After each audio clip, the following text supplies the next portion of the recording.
Welcome students, स्वागत है आपका अपने यूट्यूब चैनल आई स्टडी में। आज हम वर्कशीट नंबर 24 करेंगे। आज की जो वर्कशीट है वो इंग्लिश सब्जेक्ट की वर्कशीट है क्लास 6 के लिए। वर्कशीट नंबर 24 है। डेट है 21 दिसंबर 2020।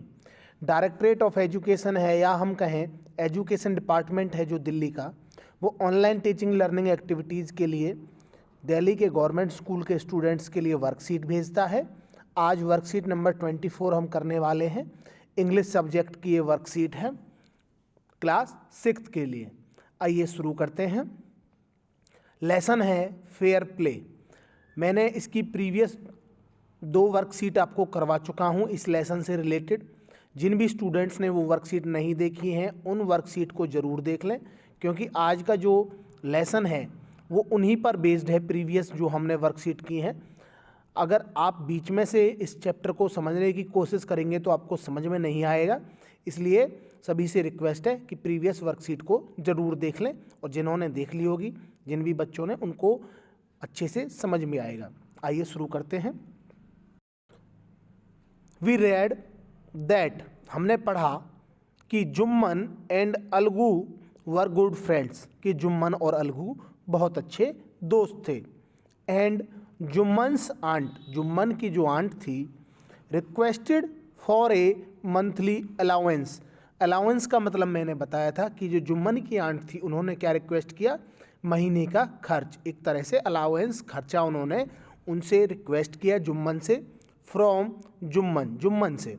After she transferred all her property to him, क्योंकि उसने अपनी जो भी प्रॉपर्टी थी, जो भी उसके पास ज़मीन जायदाद थी, वो उसने जुम्मन को ट्रांसफ़र कर दी थी।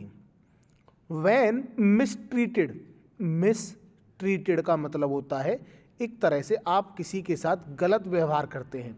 उसके साथ जब गलत व्यवहार किया गया, ना उसे ढंग से खाना दिया गया और ना ही उसकी इज्जत की जाती थी, किसकी, जुम्मन की, जो बूढ़ी आंट थी। She decided to go to the panchayat for help, तो उसने क्या डिसाइड किया, उन्होंने क्या डिसाइड किया कि वो पंचायत के पास जाएगी हेल्प के लिए। नाउ लेट अस रीड, आइए पढ़ते हैं। व्हाट हैपेंड नेक्स्ट, आगे क्या हुआ। आज की वर्कशीट थोड़ी कलरफुल है, पीछे से ये सीआई डिपार्टमेंट ने, तो थोड़ा विजिबिलिटी में प्रॉब्लम होगी, पर ध्यान से आप पढ़ेंगे तो आपको सब समझ में आएगा। The panchayat was held the same evening, कि जो पंचायत हुई उसी शाम, under an old banyan tree.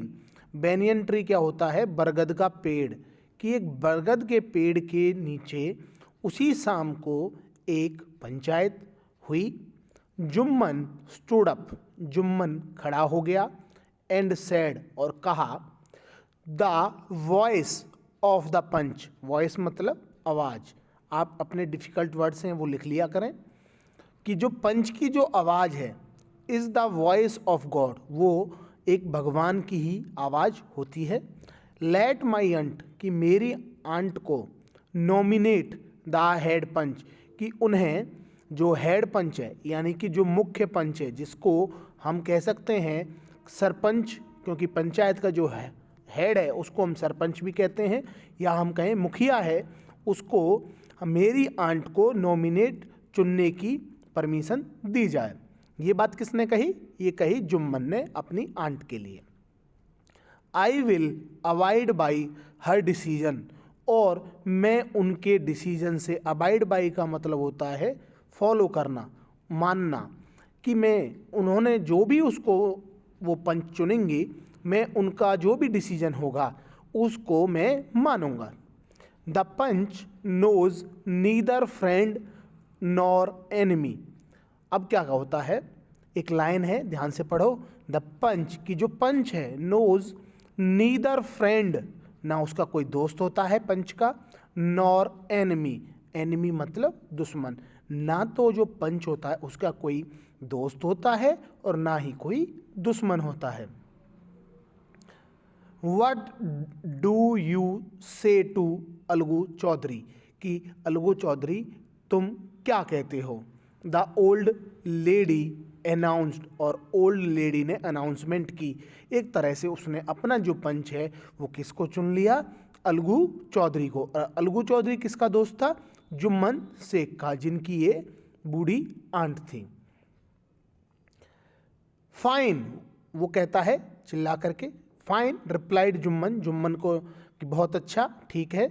Hiding his, उसने अपनी जो खुशी है वो उसको अंदर छुपाते हुए, over this unexpected piece of luck, पर उसे ये नहीं पता था कि आगे क्या होने वाला है। एक तरह से ये तो उसके लिए एक दुर्भाग्य था, क्योंकि जुम्मन ने क्या सोचा था कि जुम्मन ने ये सोचा था कि जो अलगू है वो तो मेरा दोस्त है और वो मेरे खिलाफ किसी तरह का कोई डिसीजन नहीं देगा, तो इसलिए जो जुम्मन है वो खुश हो गया था।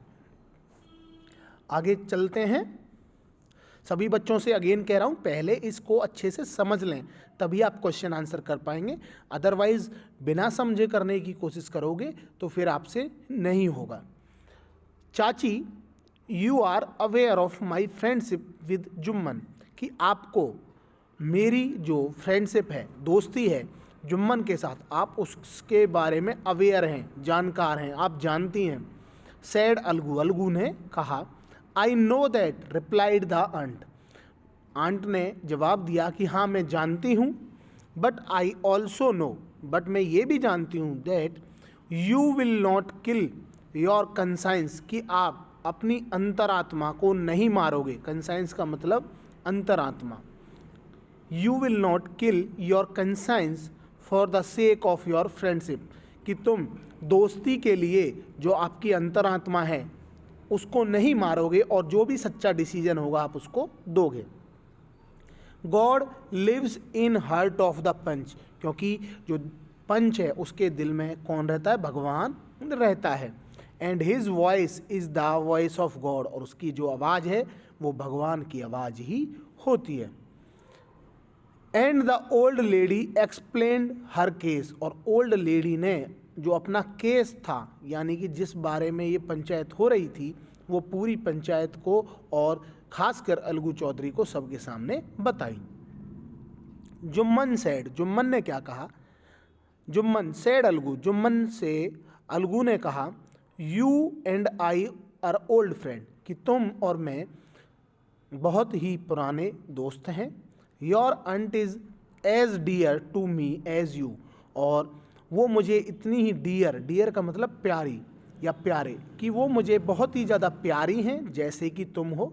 नाउ आई एम ए पंच, पर अब मैं एक पंच हूँ। You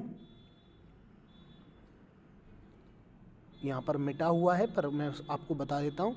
you are equal before me, you are as equal before me, कि तुम मेरे लिए अब बिल्कुल एक आम जनता की तरह मेरे लिए दोनों बराबर सामने बिल्कुल बराबर हो। वट हैव यू टू से इन योर डिफेंस, और तुम्हें अपनी रक्षा में, डिफेंस का मतलब होता है एक तरह से रक्षा, रक्षा में क्या कहना है। 3 ईयर्स, आगे क्या कहता है, 3 ईयर्स एगो, 3 साल पहले, began Algu, Algu sorry Jumman, began Jumman, यहाँ पर जुम्मन लिखा हुआ होगा, दिखाई नहीं दे रहा। जुम्मन ने क्या कहा कि 3 साल पहले माई आंट, मेरी जो आंट थी, transferred her property to me, उन्होंने अपनी प्रॉपर्टी मुझे ट्रांसफ़र की थी। I promised to support her, मैंने उनको प्रॉमिस किया था कि मैं उनको सपोर्ट करूँगा, मदद करूँगा। As long as he lived, as long as she lived, जब तक वो जीवित रहेंगी।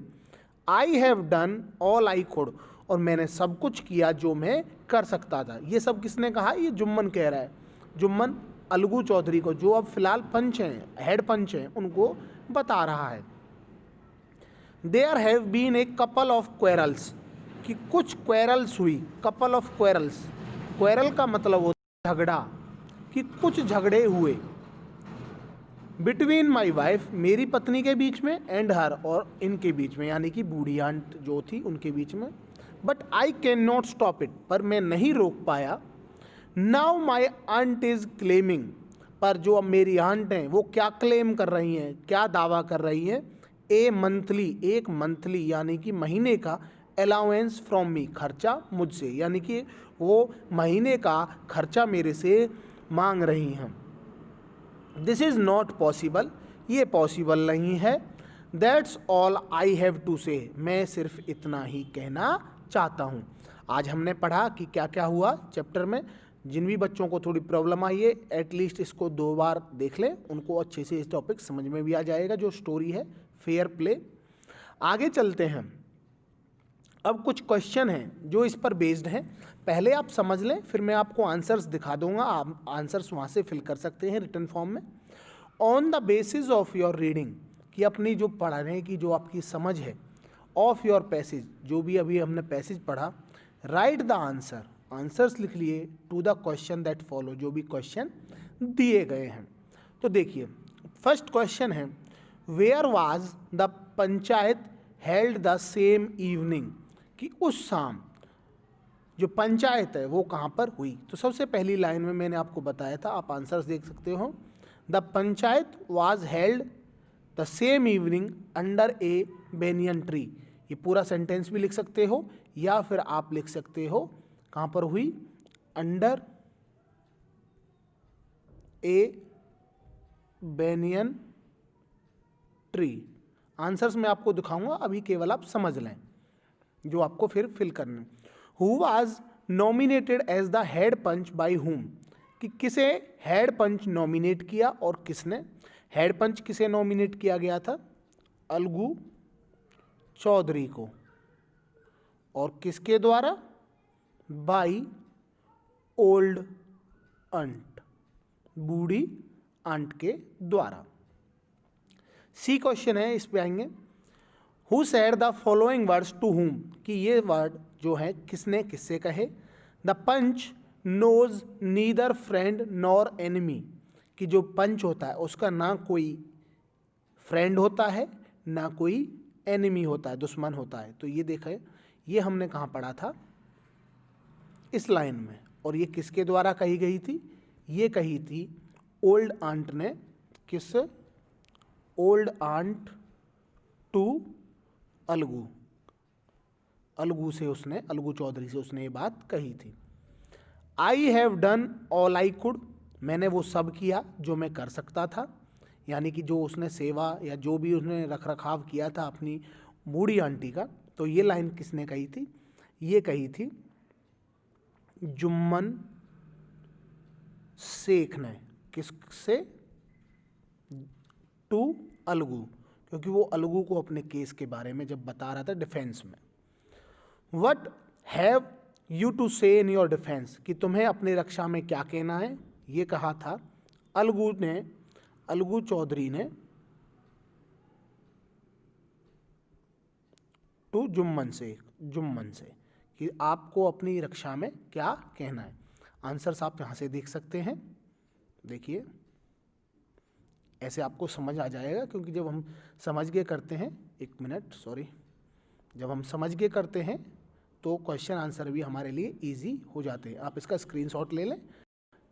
इसके बाद देखिए डी है जो, choose the correct meaning to the words given, जो वर्ड्स दिए गए हैं इनके हमें करेक्ट मीनिंग सिलेक्ट करने हैं। तो देखिए डिफेंस, डिफेंस होता है एक तरह से रक्षा। इसमें जो आएगा an argument in support of something, कि आप किसी तर्क वितर्क के सुझाव में अपनी रक्षा में कोई बात जब कह रहे हैं। दूसरा है डिसीजन, डिसीजन ज़्यादातर बच्चे मानते होंगे, ए चॉइस ऑफ जजमेंट, ठीक है। और कंसाइंस होती है मॉरल सेंस, यानी कि जो आपकी अंतरात्मा, नैतिक आपका जो दायित्व कहता है, कंसाइंस। तो फर्स्ट का ए, सेकंड का ये हो जाएगा और थर्ड का यहाँ पर मैच होगा, ठीक है। ये आपको आंसर्स मैच करके लिखने हैं। लास्ट में कोविड एप्रोप्रिएट बिहेवियर है, बार बार मैं आपको बताता हूँ। Covid, corona virus disease, corona virus disease 2019 में ये शुरू हुई। इसको फैलने से रोकने के लिए हमें मास्क पहनना चाहिए, भीड़ भाड़ वाले इलाके में जाने से हमें बचना चाहिए, और अगर हमें जाना भी पड़े तो हमें मास्क पहन के जाना चाहिए। Thanks for watching your YouTube channel I study. आपका अपना यूट्यूब चैनल है ये, मैं नहीं मानता कि ये मैंने बनाया है, आपके लिए बना है, तो आपका ही यूट्यूब चैनल है। प्लीज़ वीडियो को लाइक करें, शेयर करें और चैनल को सब्सक्राइब करें। Thanks for watching the video.